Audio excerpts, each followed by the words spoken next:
तर मित्रांनो, आज आम्ही शेतात आलेलो. शेतामध्ये आमच्या बऱ्याचशा शेळ्या आहेत.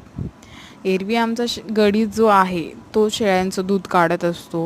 तो आज गावी गेलेला, त्यामुळे शेळ्यांची कास जी आहे ती खूप भरलेली होती.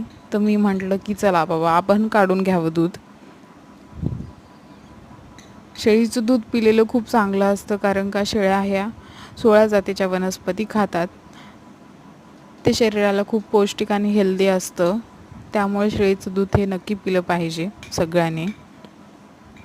तुम्हाला सुद्धा आवडतं का शेळीचं दूध प्यायला? तर तुम्ही मला कमेंटमध्ये नक्की सांगा शेळीचं दूध कसं लागतं आणि कोणाकोणाला आवडतं ते.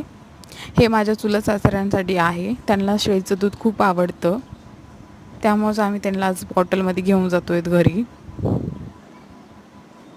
मी फर्स्ट टाईमच ट्राय करत आहे शेळीचं दूध काढायचं, कारण का मी ह्याच्या आधी कधीच काढलेलं नाही आहे. आमचा गडीच काढतो शेळीचं दूध.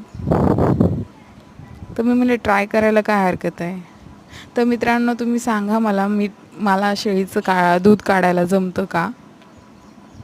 आणि जरी कुठं थोडंफार चुकत असेल तर छोटी बहीण म्हणून मला सांभाळून घ्या, कारण का मी पहिल्यांदाच काढते दूध.